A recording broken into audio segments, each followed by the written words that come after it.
A German Bf-109 screams downward, 7,000 feet over northern France. The American P-47 below should be dead. May 1943, Europe's skies. The war everyone thought would be won by sleek German engineering was about to change. This is the story of how an aircraft mocked as a flying milk bottle destroyed the myth of Luftwaffe supremacy. May 7, 1943. Adolf Galland pulled his control stick hard right. The French countryside tilted beneath his canopy. Green patchwork fields, the silver thread of the Seine, columns of black smoke rising from yesterday's raid. He'd flown over this terrain so many times he could navigate it blind. Spain, Poland, Britain, France again. 5 years of war had turned these skies into his personal hunting ground. Below him, an American fighter lumbered through the air. Galland's lips curled. The P-47 Thunderbolt. His pilots called it the Jug, short for juggernaut, but also for its shape. Fat, ungainly, like a milk bottle with wings. Republic Aviation had bolted a 2,000 horsepower engine onto an airframe that looked like it belonged hauling cargo, not fighting. The thing weighed 7 tons empty. 7 tons. His Bf-109 weighed 2. Another American refrigerator, he muttered into his oxygen mask. The P-47 flew straight and level at 22,000 feet. Perfect target. Galland had shot down 94 enemy aircraft. This would be 95. He pushed the stick forward. The Messerschmitt's nose dropped. Airspeed climbed.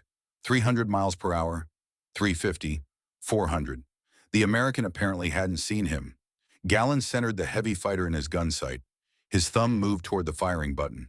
The Bf-109's twin 13mm machine guns would punch through that thick fuselage like paper. One burst, maybe two. The Thunderbolt would tumble from the sky, trailing smoke, and the war would continue as it always had. Then the American rolled. Not a turn, a roll.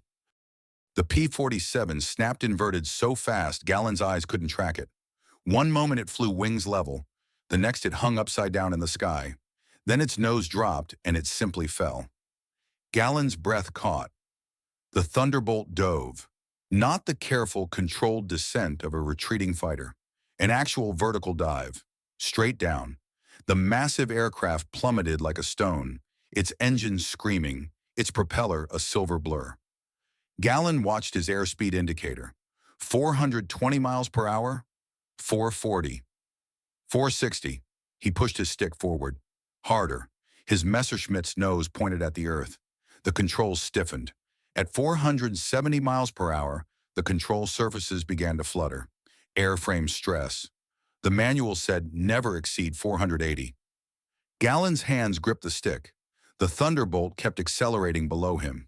500 miles per hour. Impossible. 520.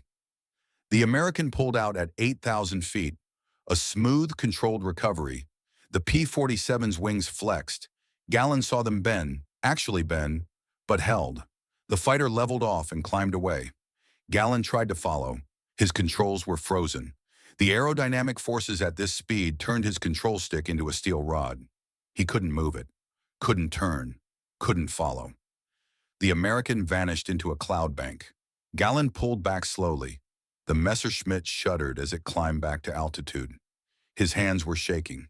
Not from fear. Galland didn't shake from fear, but from something else. Recognition. In 5 years of combat, flying against hurricanes and Spitfires and Airacobras and Kittyhawks, he had never seen a machine do that. He landed at his base near Paris 40 minutes later. His crew chief noticed immediately. "Herr General, you're pale." Galland climbed down from the cockpit. His legs felt weak. "Get me the engineering reports on the American P-47. "Sir? Now!" The documents arrived that evening. Technical intelligence.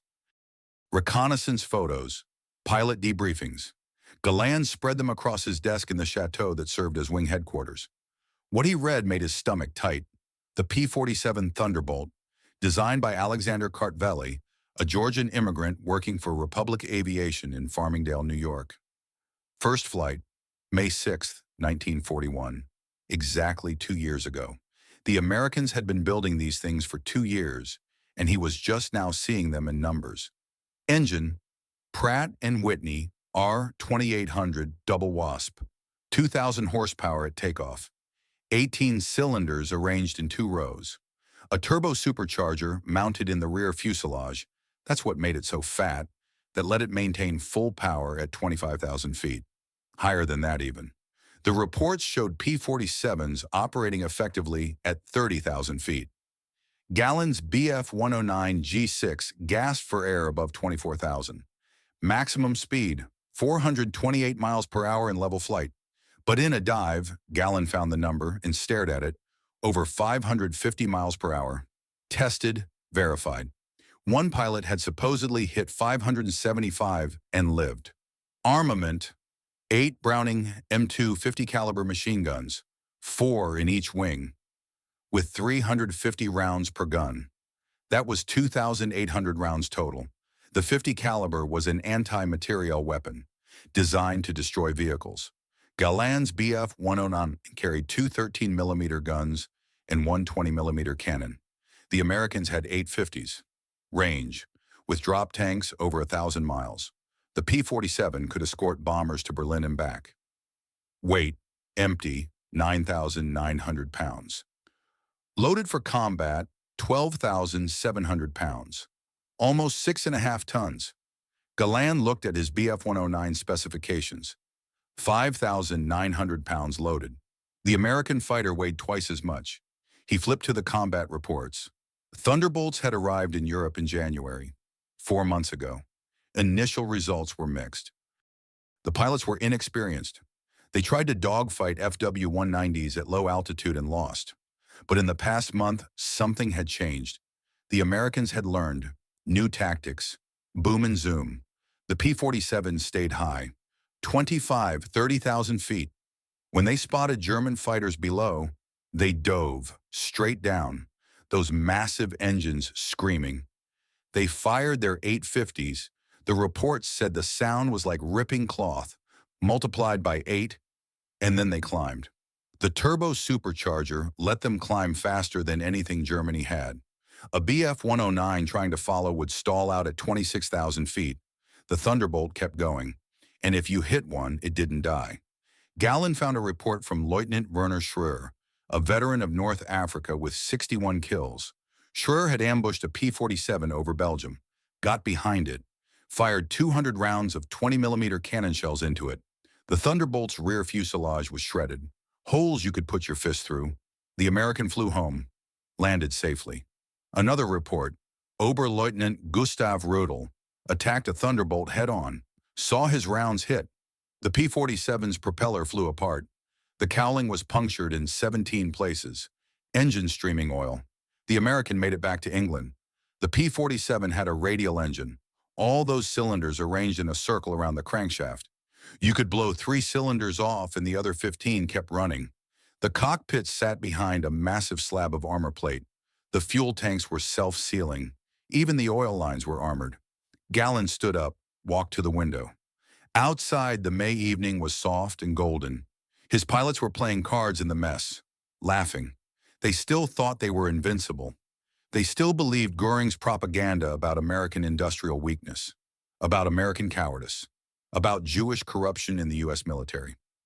Gallen had fought Americans. Over the past 4 months, he'd encountered P-47s 3 times before today. He'd dismissed them as clumsy, heavy, unimpressive compared to the legendary Spitfire. But today he'd seen what they could really do. Germany was fighting an enemy that could build fighters weighing 6.5 tons. That could mount 8 heavy machine guns on them. That could make them fly faster, higher, and tougher than anything in the Luftwaffe. And the Americans were just getting started. He needed to tell someone. If this fact surprised you as much as it surprised him, a like shows that more stories like this are needed. Now back to May 1943. Hermann Göring's office in Berlin smelled like expensive cologne and stale cigar smoke. Gallen stood at attention. Around him, a dozen Luftwaffe officers waited in silence. Outside the tall windows, Berlin stretched gray and tired under spring rain. The city looked older than Gallen remembered, worn. Göring sat behind an enormous desk. The Reichsmarshal was wearing a powder blue uniform with gold braiding that would have looked ridiculous on anyone else. On Goring, 300 pounds, face like a pink moon, it looked obscene. He was eating cake, chocolate cake with cream frosting, a piece the size of a brick. So, Goring said, mouthful, the P-47. Yes, Herr Reichsmarschall. Galland had brought his report, 12 pages, combat assessments, technical analysis, recommendations. He'd worked on it for 2 days. The aircraft represents a significant threat, Goering interrupted. He laughed.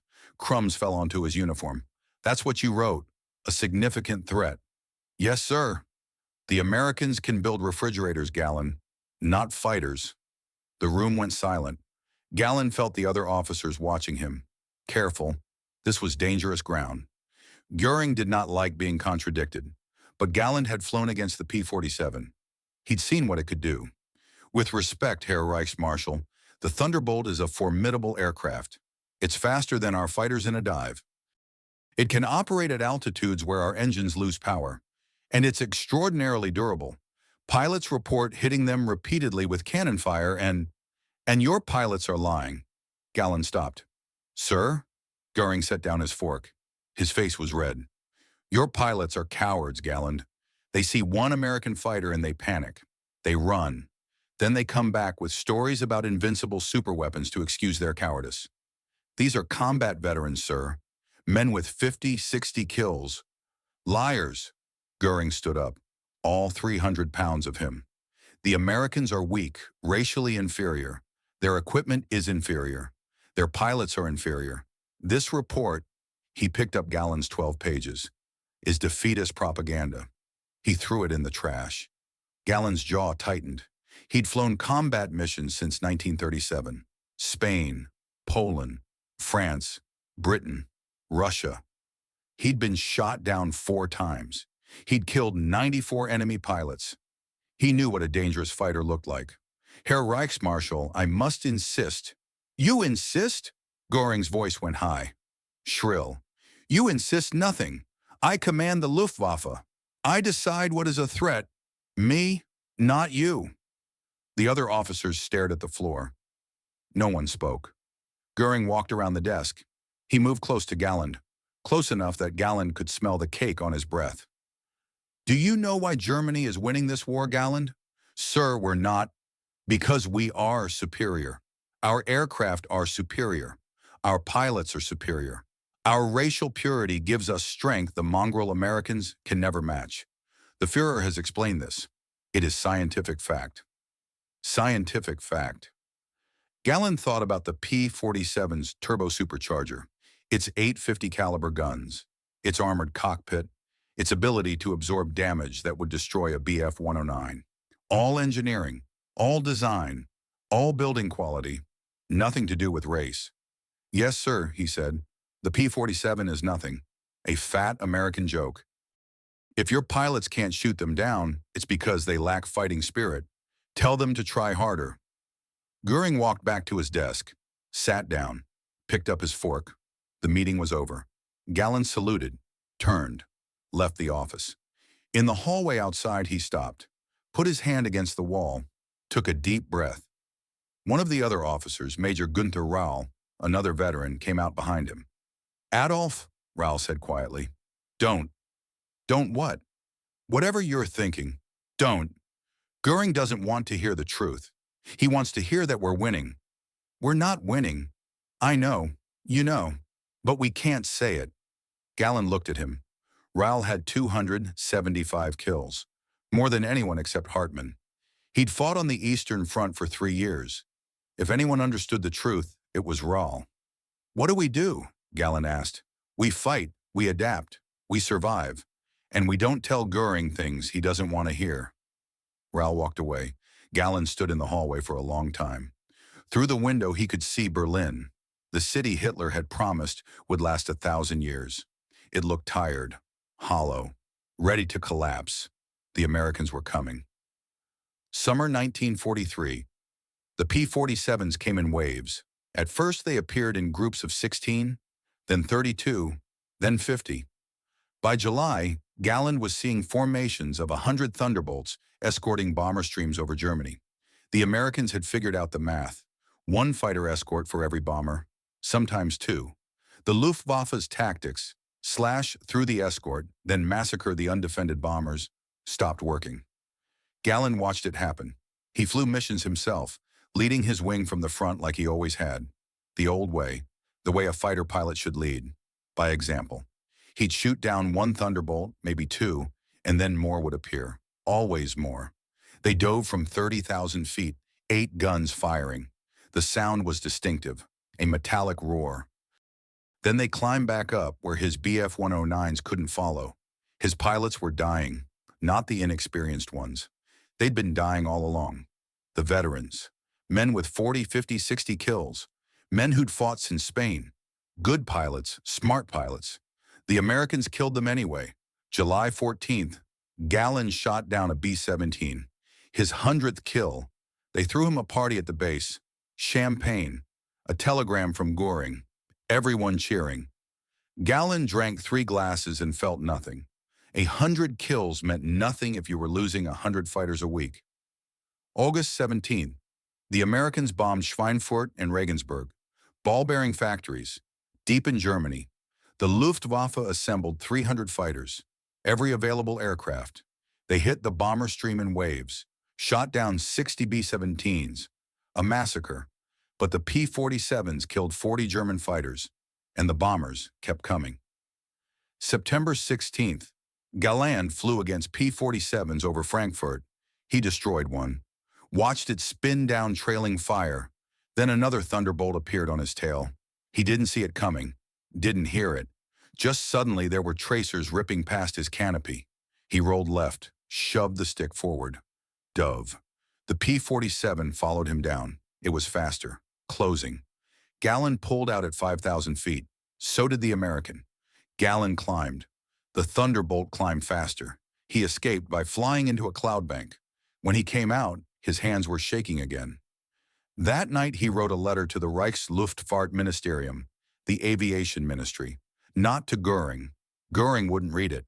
To the technical staff, the engineers, the people who might actually listen. The P-47 Thunderbolt represents the greatest threat we currently face, he wrote. Its combination of speed, altitude performance, and firepower makes it superior to both the Bf-109 and FW-1D above 22,000 feet. Recommended countermeasures: development of pressurized cockpits for altitude performance, improved engine supercharging, heavier armament. Without these improvements, we cannot win the air war over Germany. He mailed it, waited for a response. None came. October. The Americans bombed again, and again, and again. Schweinfurt, second raid. They lost another 60 bombers, but destroyed half the ball-bearing production. Münster and Clam. Bremen. Every week, another target. Every week, more Thunderbolts. Galland's wing was losing 5 pilots a week. Replacement pilots arrived fresh from training school with 60 hours of flight time. 60 hours. Galland had 2,500. The new pilots lasted an average of 4 missions before they were killed. He started waking up at night, 3 in the morning, 4, unable to sleep. He'd walk through the base, check on the aircraft. The mechanics worked all night repairing battle damage. Gallon would watch them patch holes in the Bf-109's thin aluminum skin, counting the holes. 20, 30, 40. Everyone could have killed the pilot. The P-47s came back with worse damage and flew the next day. Subscribe so you don't miss the next incredible story that official history forgot. Now let's continue. November 1943. Galland was summoned to Berlin again. This time the meeting was different. Not Goering's ornate office. A conference room in the basement of the Air Ministry. Concrete walls, harsh lighting, maps of Germany covered with red marks showing bombing targets. 30 officers sat around a long table. Gallon recognized most of them. Wing commanders, group commanders, staff officers, Germany's best remaining pilots. Goering entered late. He'd gained more weight. The powder blue uniform was tight across his belly. His face was flushed. He didn't sit down. "Gentlemen," he said, "the Führer has expressed concern about our failure to stop the American bombing campaign." Failure? Gallon noticed the word. 6 months ago, Goering had called them heroes. Now, failure. We have adequate aircraft, Goering continued.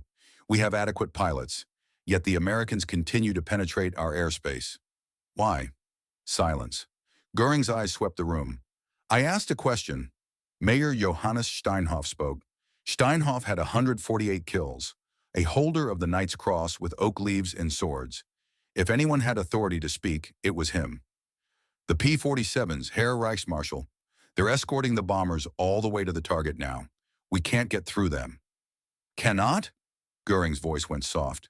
Dangerous. Or will not. Cannot, sir. They outnumber us. They're faster at altitude. They have longer range, better radios, better tactics. Excuses! Goering slammed his hand on the table. The Bf-109 is the finest fighter in the world. The FW-1D is unmatched.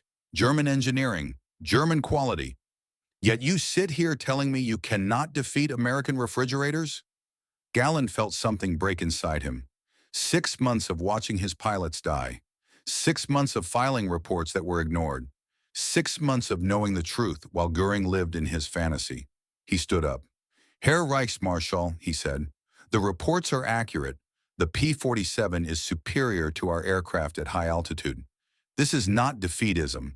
This is engineering reality. The Americans have... Sit down, Galland. No, sir, you need to hear this. The Americans have built 15,000 Thunderbolts. 15,000. We're facing 800 at a time over Germany. They have turbo superchargers that let them operate at 30,000 feet. They have armor that stops our 20mm cannons. They have radios that let them coordinate perfectly. Our pilots aren't cowards. They're outmatched. The room was frozen. No one spoke. No one moved. You didn't interrupt Goering. You didn't contradict him. You certainly didn't tell him he was wrong in front of 30 witnesses. Goering's face went from pink to red to purple. General Galland, he said quietly, you are relieved of command. Galland waited for more. Court-martial, execution. But Goering just turned and walked out. The meeting was over. In the hallway afterwards, Steinhoff caught Galland's arm. You stupid bastard, he said. But he was smiling. Sad smile. Grateful. Someone had to say it. Did it matter? No. But someone had to say it anyway. Galland was not actually relieved. Göring didn't have the authority, only Hitler did. But Galland was marked now. Everyone knew it. He flew combat missions but was excluded from planning meetings. His reports were filed and ignored. When he spoke, people looked away. December.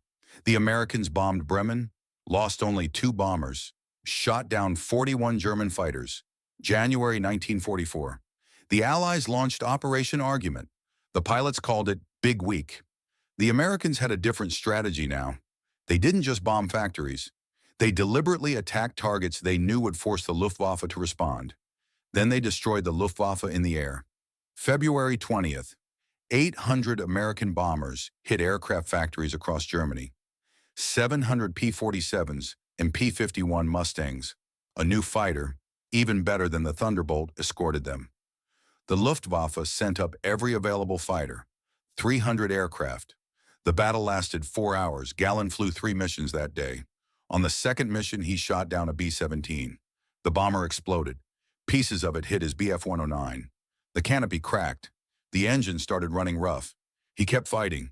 Shot down a P-47. Then another P-47 got behind him. 850s opened fire. The sound was like the world ending. His right wing shredded. Holes appeared in the fuselage. The control panel shattered. Something hit his left leg. Pain. Hot blood. He couldn't see.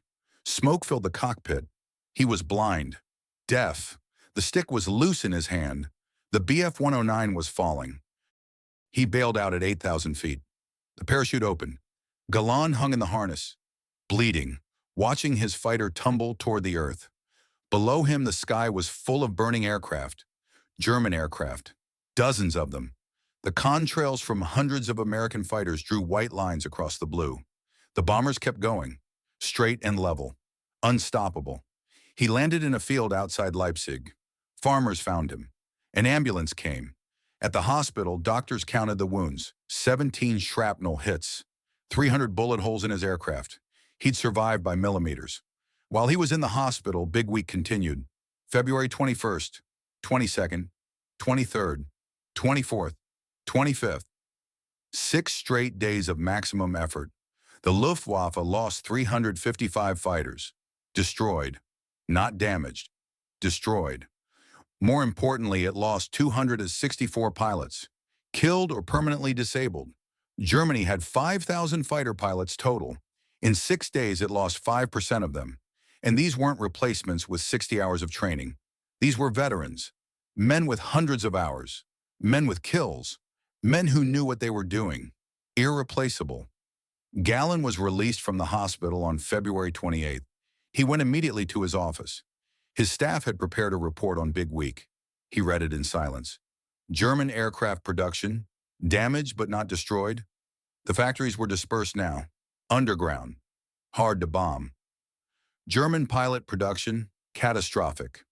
The training schools couldn't replace 264 experienced pilots. They could provide 264 bodies with wings, but not 264 fighters. American losses, 226 bombers, 28 fighters.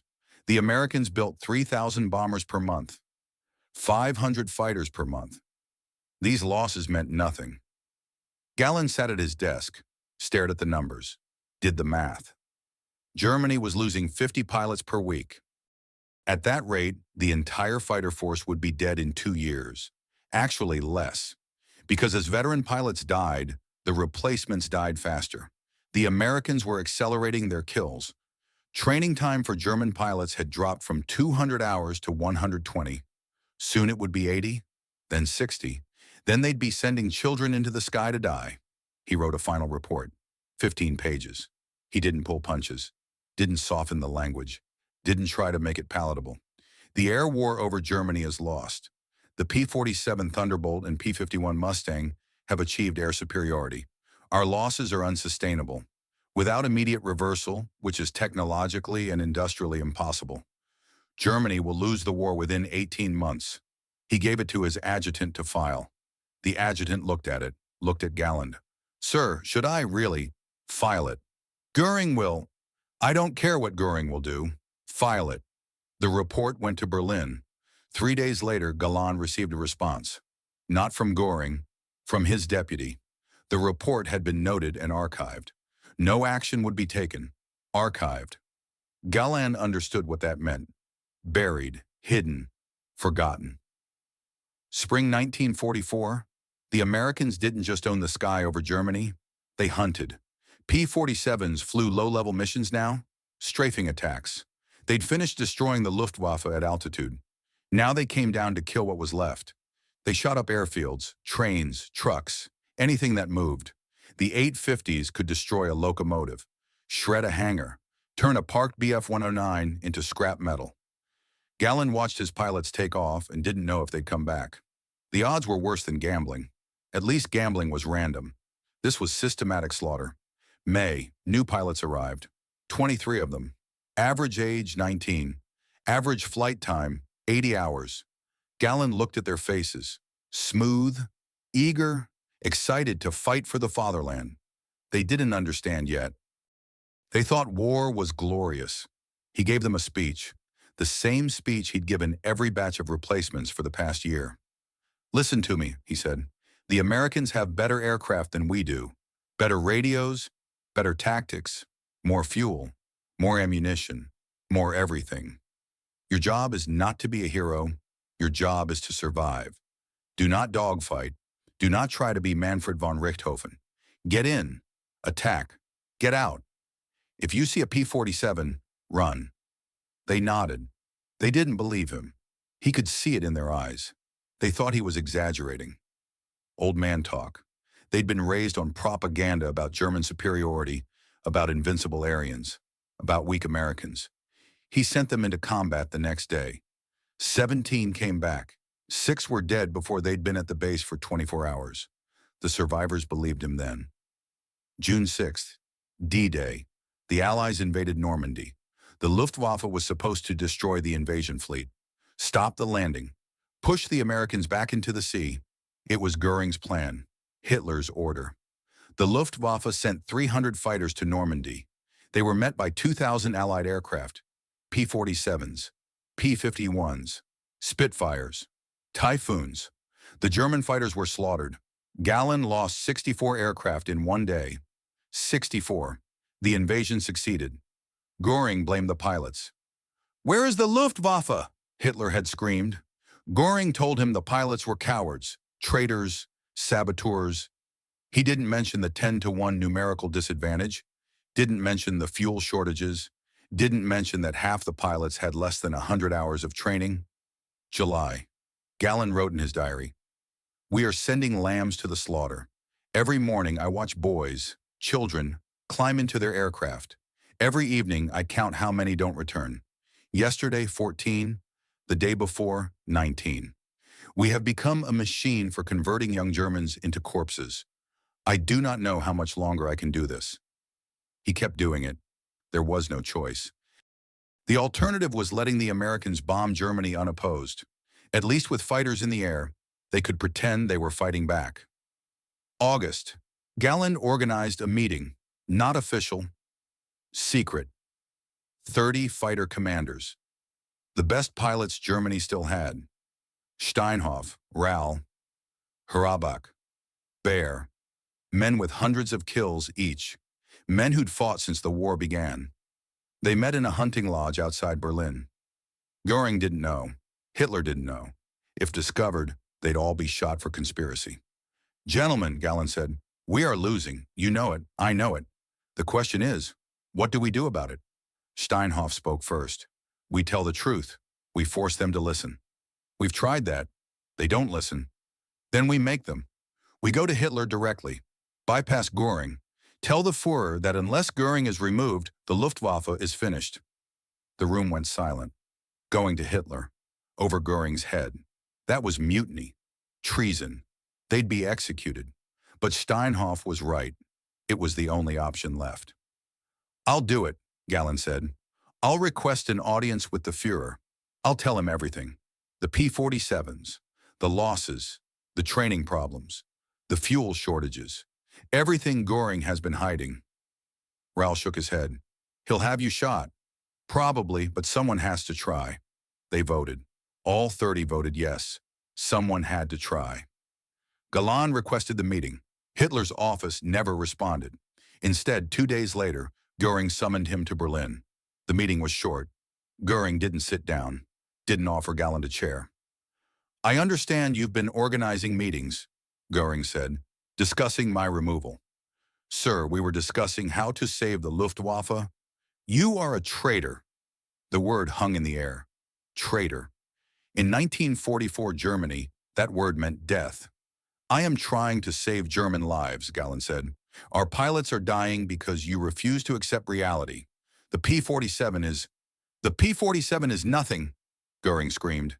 His face was purple. Veins stood out on his forehead. "It is fat. It is ugly. It is American garbage. Our pilots are simply too cowardly to fight it. Our pilots are heroes. They're fighting against impossible odds. Odds you created by lying to the Führer about our capabilities." Göring stepped forward. For a moment, Gallen thought the fat man would hit him, but Göring just stared. His eyes were small, pig-like, filled with rage. "You are relieved of command," Göring said. "Effective immediately. You will turn over your wing to your deputy. You will take no further part in operations. You are dismissed." This time it was real. Gallen was done. He saluted, turned, walked out. In the hallway, he felt empty. 5 years of combat, 104 kills. The Knight's Cross with oak leaves, swords, and diamonds. One of only 27 men in Germany to receive it. None of it mattered. He'd told the truth and been destroyed for it. But at least he'd told the truth. Winter 1944 to 1945. Gallen watched from the sidelines. No command, no missions. He was assigned to oversee development of the Me-262 jet fighter, a revolutionary aircraft, but too few and too late. Germany had resources for 100. The Americans had 15,000 P-47s. The Luftwaffe collapsed. Not slowly, not gradually. It imploded. Fuel ran out. Pilots ran out. Aircraft ran out. By December, the daily sortie rate had dropped from 300 to 50. then 30, then 20. The Americans bombed with impunity. Dresden, Berlin, Munich, Hamburg, every city, every factory, every road, every bridge. P-47s strafed anything that moved.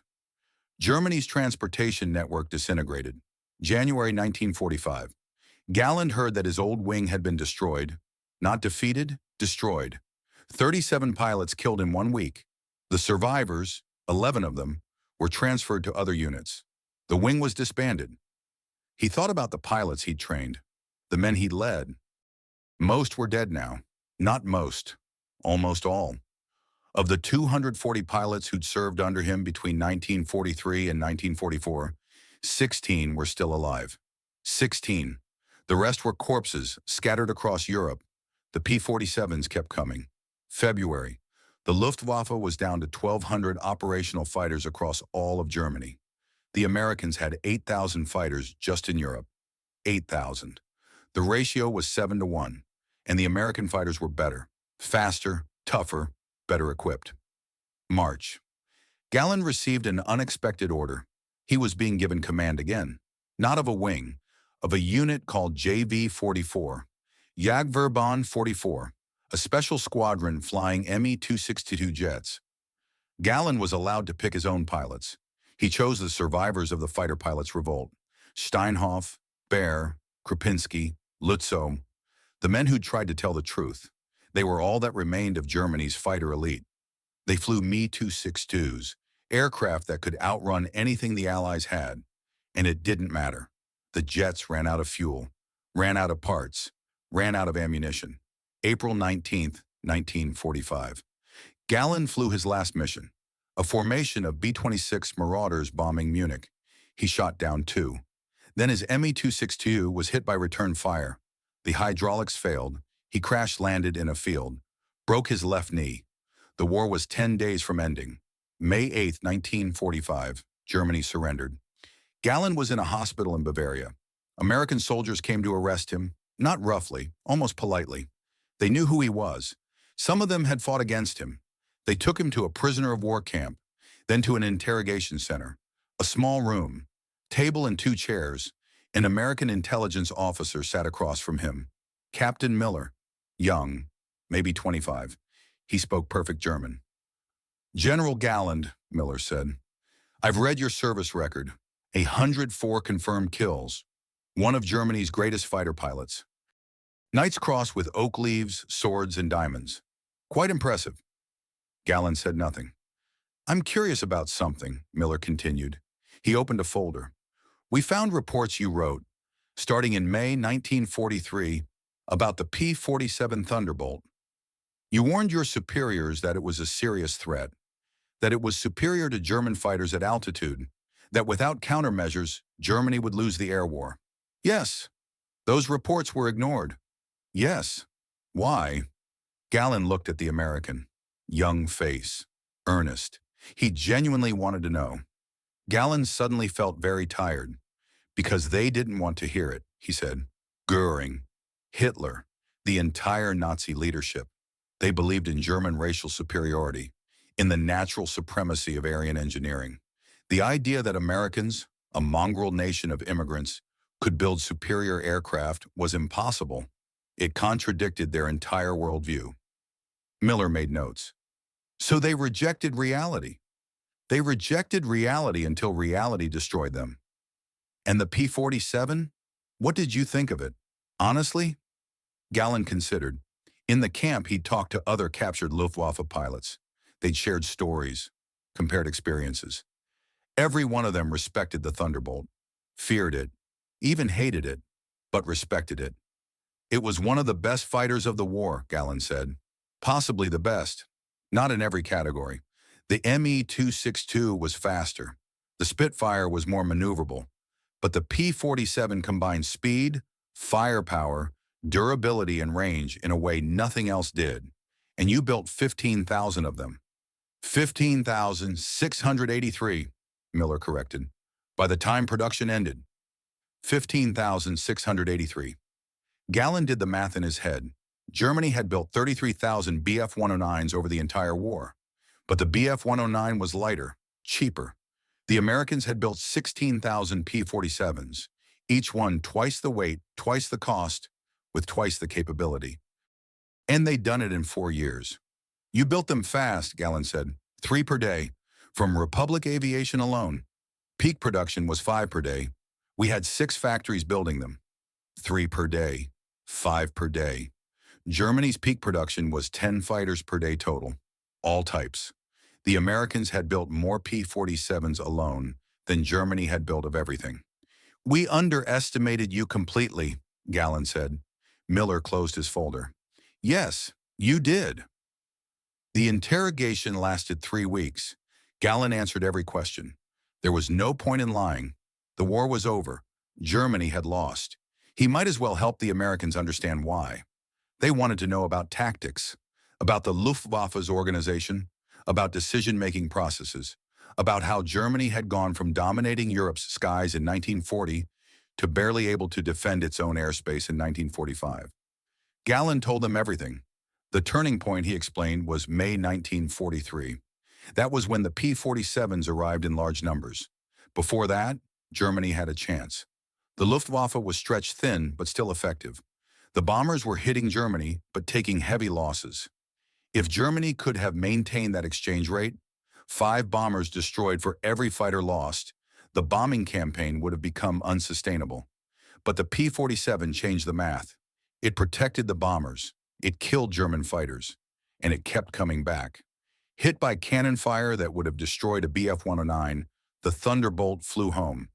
German pilots reported putting 50, 60, 70 rounds into P-47s and watching them continue fighting.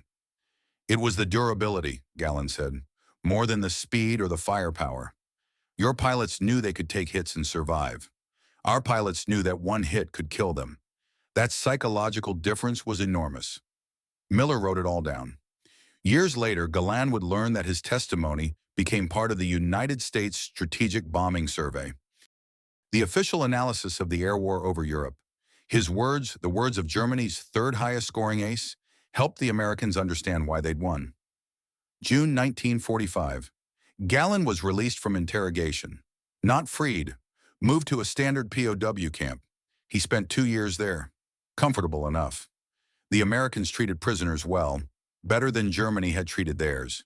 He had time to think, to process what had happened. He thought about the reports he'd written, the warnings he'd given.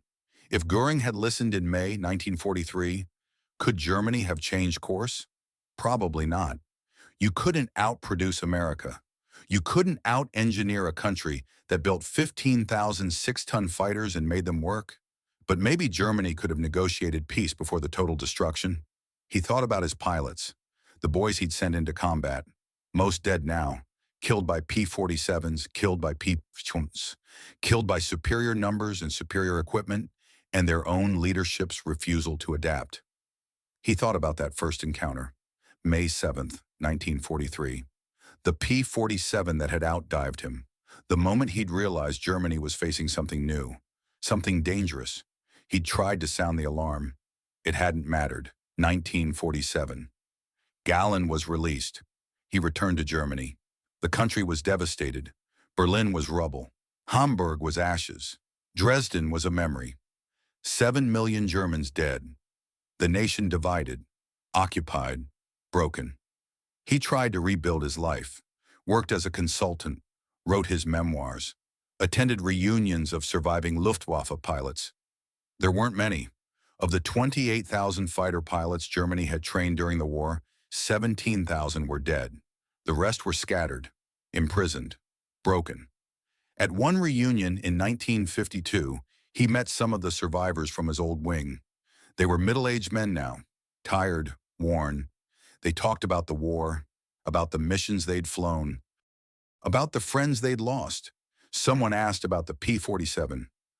"We called it the Jug," one of them said. Lieutenant Werner Schröer, now a car salesman in Frankfurt. Fat, ugly, we laughed at it until we fought it. "I hit one with 200 rounds of cannon fire," another said. Major Gustav Rödel, working at a bank in Munich. "Saw the rounds hit, knew they hit. The damn thing flew home anyway." They all had stories. P-47s that should have died but didn't. P-47s that dove faster than physics should allow. P-47s that climbed to 30,000 feet and stayed there, untouchable. P-47s with 8 guns that could destroy a Bf-109 in one burst. If we'd had that aircraft, Schreier said quietly, we would have won. The room went silent. No one disagreed. It was true. If Germany had possessed the P-47's capabilities, the turbo supercharger, the durability, the firepower, the air war would have gone differently. Not the whole war. Germany still would have lost. You can't beat the combined industrial might of America, Britain, and Russia with tactics alone. But the air war at least would have been competitive. But Germany didn't have the P-47. America did. And that made all the difference. 1956. Gallon was invited to America. The U.S. Air Force Historical Foundation wanted him to speak at a conference. They'd pay his way. First-class travel, hotel, meals, all expenses. He accepted, partly curiosity, partly because he'd been invited by former enemies and wanted to understand them better, partly because he had nothing else to do. The flight from Frankfurt to New York took 14 hours. Gallon sat in the first-class cabin of a Lockheed Constellation and looked out the window at the Atlantic passing below. He thought about flying over this ocean during the war. Impossible. No German aircraft had the range, but P-47s with drop tanks could cross it, could escort bombers all the way from England to Berlin and back. Range, always range. Germany never solved that problem. New York was enormous. Galland had seen photos, but they didn't capture the scale. Manhattan's skyscrapers, the cars, the lights, the people, millions of them, all prosperous, all moving with purpose. This was the country that had built 15,000 Thunderbolts while simultaneously building thousands of bombers, millions of trucks, hundreds of ships. Germany had tried to fight this. The idea seemed insane in retrospect. The conference was in Washington. 200 people, Air Force officers, historians, engineers, some former P-47 pilots. They treated Gallon respectfully, not as an enemy, as a colleague, a fellow professional who'd fought on the wrong side but fought well. He gave a speech about the Luftwaffe's perspective on the air war, about the strategic mistakes, the tactical adaptations that came too late, the industrial limitations. People asked questions, thoughtful questions. They genuinely wanted to understand. Afterward, a man approached him, late 50s, gray hair, solid build, extended his hand. General Gallon, Colonel Francis Gabreski, 56 Fighter Group. I flew P-47s. Gallon shook his hand. Gabreski, he knew the name. 28 kills, one of America's top aces. They might have fought against each other. You flew Thunderbolts, Gallon said. Love them. Best fighter I ever flew. Tough, fast, could take any punishment and keep going. Saved my life a dozen times. They talked for an hour, compared experiences, tactics, aircraft performance. It was strange, comfortable. Two old warriors discussing their craft without anger or bitterness. The war was 11 years over. The hatred had faded. What remained was professional respect. I read your reports, Gabreski said. The ones you wrote in 43 warning about the P-47. Your superiors ignored them. Yes, that must have been frustrating. It was fatal. For my pilots. For Germany. Gabreski nodded. We knew the P-47 was good. But we didn't know you knew it was good, if that makes sense. It does. Why didn't they listen? Galland had answered this question 100 times. For interrogators. For historians. For himself. The answer never changed. Because accepting that the P-47 was superior meant accepting that American engineering was superior, which meant accepting that the Nazi ideology of racial supremacy was false. They couldn't do it. The ideology was more important than victory. Gabreski looked at him for a long moment. That's insane. Yes. They shook hands again. Gabreski left. Gallon stood in the conference room and thought about the conversation. The Americans had won because they built better tools and used them intelligently. Germany had lost because it believed mythology was stronger than engineering. Simple, obvious, tragic. The next day, Gallen visited Republic Aviation's factory on Long Island, the place where they'd built the Thunderbolts. It wasn't producing P-47s anymore. That was ancient history now. But the facility was still operating, building new jets.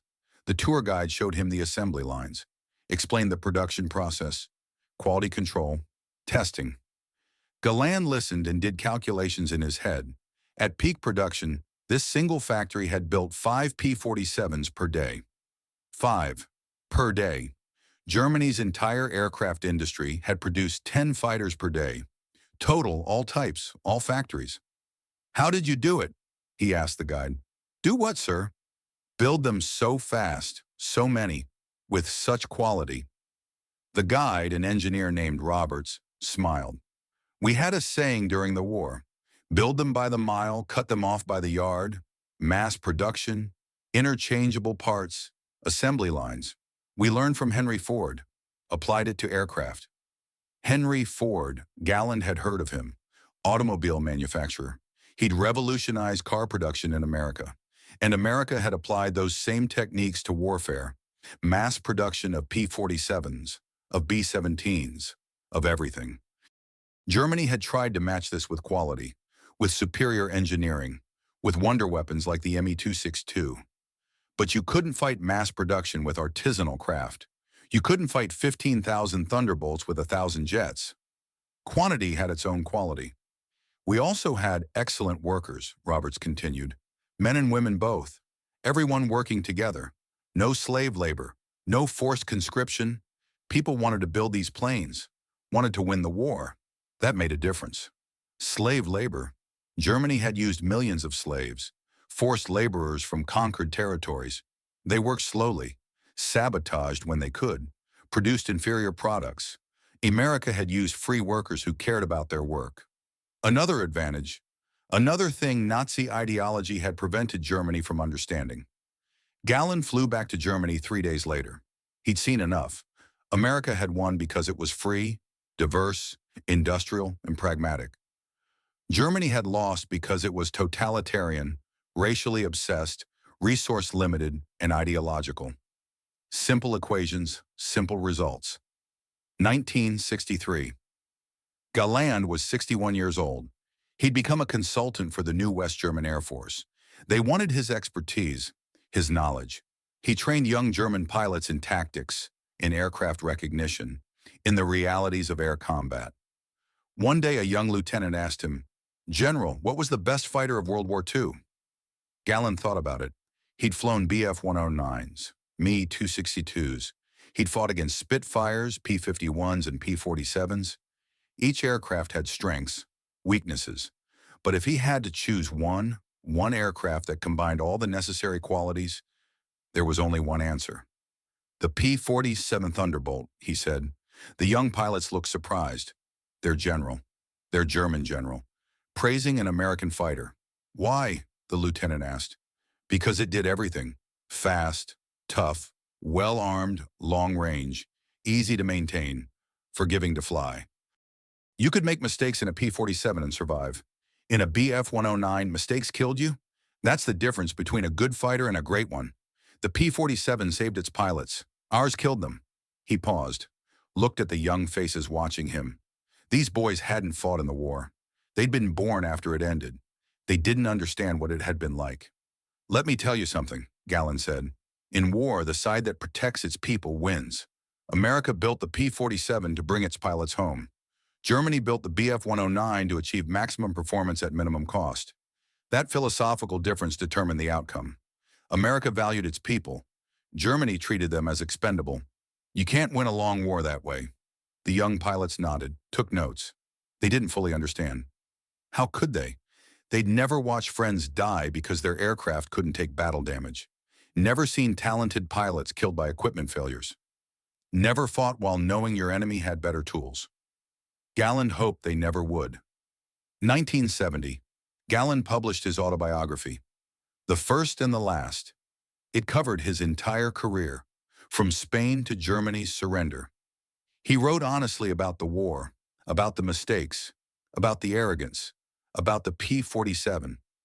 In the chapter on 1943, he described that first encounter. May 7th. The P-47 that outdived him. He wrote, "In that moment, I knew we were facing something new, something we weren't prepared for. I tried to warn my superiors. They didn't listen. That failure, the refusal to accept uncomfortable truths, cost Germany the air war, and ultimately the entire war." The book became a bestseller in Germany, in America, in Britain. People wanted to understand what had happened, why Germany had lost. Galland told them, not with propaganda, not with excuses, with facts, with cold, hard analysis of mistakes and consequences. American pilots who'd flown P-47s read it. Some wrote to him, thanked him for his honesty, shared their own experiences, former enemies becoming correspondents, friends even. One letter came from a retired pilot named Robert Johnson. He'd flown with the 56 Fighter Group, shot down 27 German fighters. He wrote, "General Galland, I read your account of the P-47 with great interest. I flew them for 2 years over Europe. You're right about everything. The toughness, the speed, the firepower. That aircraft saved my life more times than I can count. Once I took over 200 hits from FW-190s. The P-47 was half destroyed.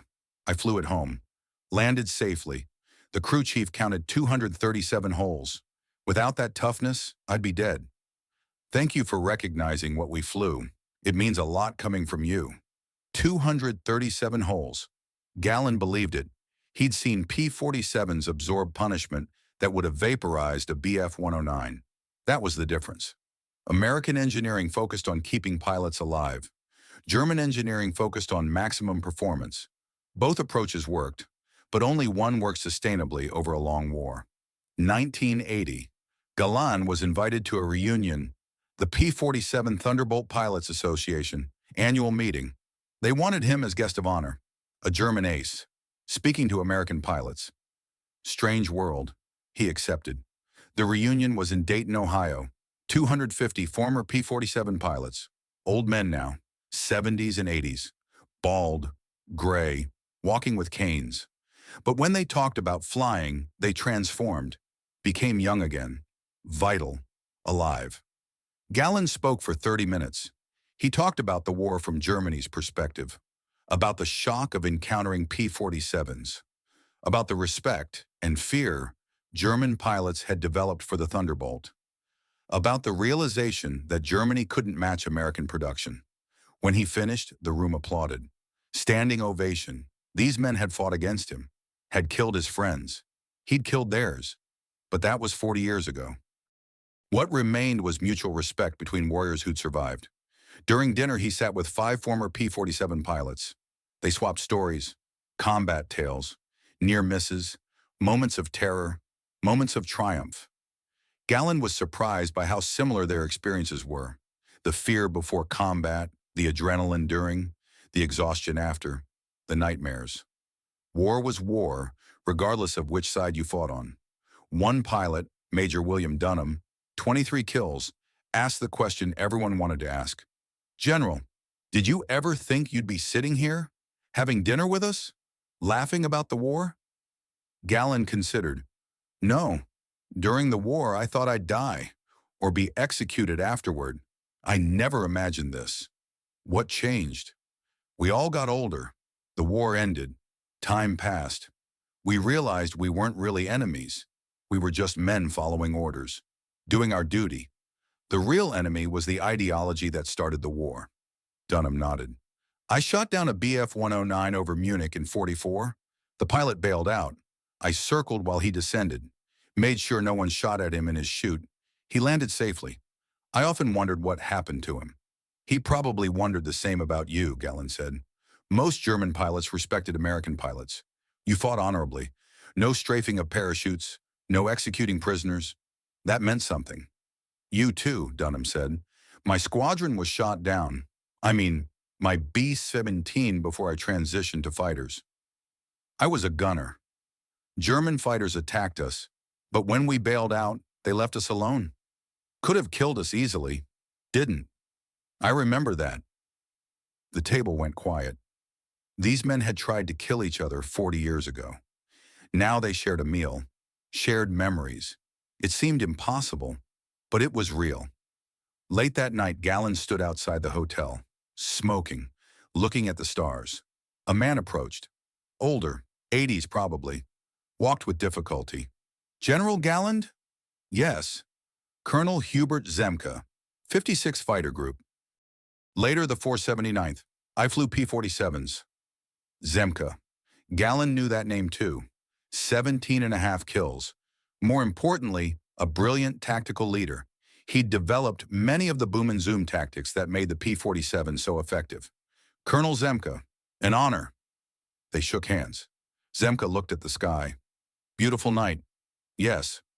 I wanted to thank you, Zemke said. For what? For telling the truth. About the P-47. About what we faced. A lot of Germans after the war claimed they lost because of numbers alone. Superior Allied production. They ignored quality. You didn't. You said the P-47 was a great fighter. That takes integrity. Gallen shrugged. It was the truth. Truth is expensive. I read that you were relieved of command for saying it. Yes. Was it worth it? Gallen thought about his pilots, the ones who died. He thought about the reports he'd written, ignored, filed away, forgotten. He thought about the war Germany had lost because its leaders refused to accept reality. Yes, he said, someone had to say it, even if no one listened, even if it cost me everything. The truth mattered. Zemke nodded. They stood in silence for a moment. Two old warriors, former enemies, united by respect for facts, for reality, for the truth that ideology could never erase. The P-47 was a hell of a machine, Gallen said finally.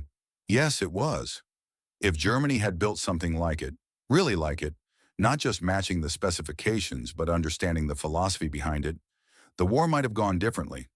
Maybe, but you couldn't have built it. Why not? German engineering was excellent. It was, Zemke agreed. But the P-47 wasn't just engineering.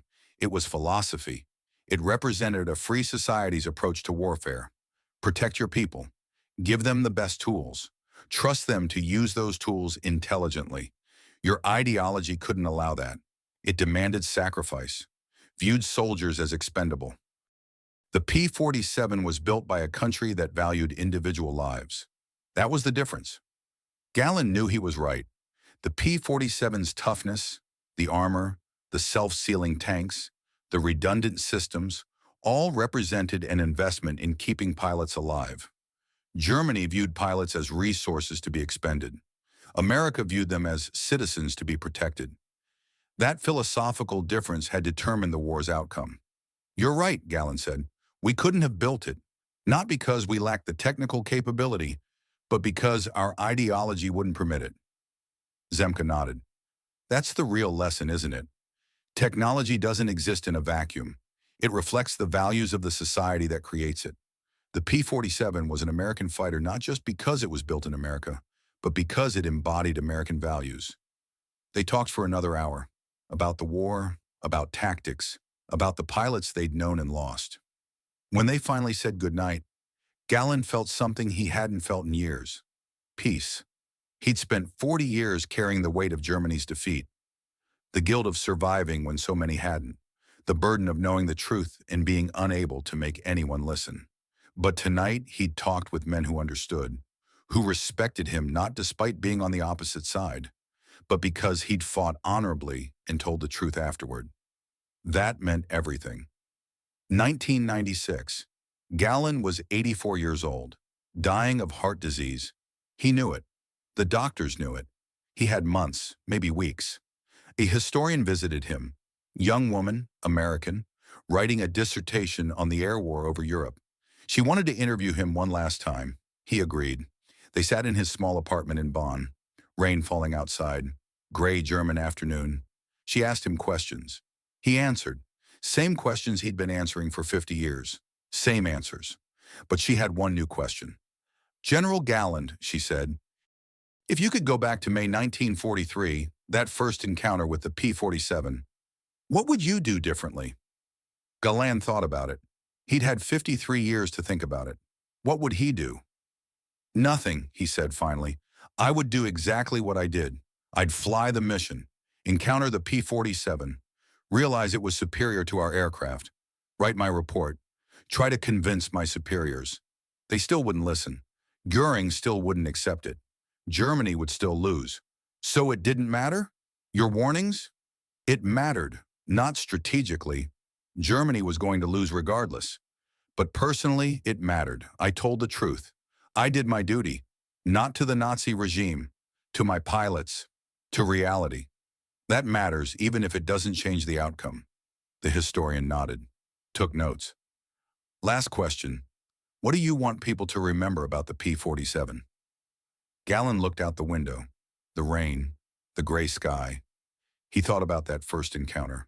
The Thunderbolt diving away from him, faster than anything he'd ever seen. He thought about the reports, the combat, the pilots he'd lost, the war Germany had lost. I want people to remember that it was a symbol, he said, not just of American engineering, of American values, freedom, pragmatism, diversity, the belief that individual lives matter. Germany fought with ideology, America fought with reality. The P-47 represented that reality. Tough, practical, effective, built by free people to protect free people. That's why it won. That's why we lost. He paused, took a breath. It hurt. Everything hurt now. The P-47 Thunderbolt was the fighter that won the air war over Europe. Not because it was perfect, it wasn't, but because it was real, and reality always wins in the end. The historian thanked him, left. Galan sat alone in his apartment. Outside, the rain continued. He thought about the war, about the pilots, about the P-47s he'd fought against, about the truth he'd told and the price he'd paid for telling it. He had no regrets. 2 months later, Adolf Galland died peacefully in his sleep. He was buried in Germany with full military honors. Former enemies, American pilots, British pilots, men who'd fought against him, attended his funeral. They saluted his coffin, not because they agreed with the side he'd fought for, but because he'd fought honorably and told the truth afterward.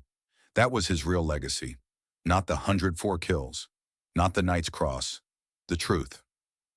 The P-47 Thunderbolt was one of the best fighters of World War II. Germany lost the air war because it refused to accept that reality. Galland had said it in 1943. He'd said it in 1996. He'd said it consistently for 53 years. He'd been right all along. Supremacy epilogue, numbers that tell the story. The statistics from World War II paint a picture that supports Galland's assessment. 15,683 P-47 Thunderbolts were built between 1941 and 1945. They flew 546,000 combat sorties, shot down 7,846 enemy aircraft, more than any other Allied fighter type, destroyed 86,000 enemy vehicles, 9,000 locomotives, 6,000 armored vehicles, 60,000 trucks. American P-47 pilots achieved kill ratios of 4.1 to 1. For every Thunderbolt lost in air combat, 4 German fighters were destroyed. Later in the war, that ratio climbed to 7 to 1. The durability statistics were even more remarkable. 63% of P-47s hit by enemy fire returned safely to base. Compare that to 31% for the Bf-109 and 42% for the FW-190. The P-47 was twice as likely to bring its pilot home. Range, with drop tanks, 1,200 miles. The Bf-109's range, 370 miles. The FW-190's range, 490 miles. The P-47 could escort bombers to any target in Germany. German fighters could barely leave their bases. Germany lost 57,000 aircraft during World War II. 27,000 were fighters. Of those, approximately 11,000 were destroyed by P-47s and P-51s in air combat. Another 6,000 were destroyed on the ground by P-47 strafing attacks. The Thunderbolt alone accounted for nearly 1/3 of all German fighter losses. More importantly, Germany lost 23,000 fighter pilots killed. Irreplaceable. Trained pilots take years to develop. Germany tried to compensate by reducing training time, from 200 hours in 1940 to 60 hours in 1945. The result, inexperienced pilots died faster. The death rate accelerated. By May 1945, The Luftwaffe had ceased to exist as an effective fighting force, not because Germany ran out of aircraft. They had thousands of fighters still in storage, but because they had no fuel, no trained pilots, and no hope of changing the outcome. The P-47 had done its job. It had won the air war, exactly as Galland had warned it would.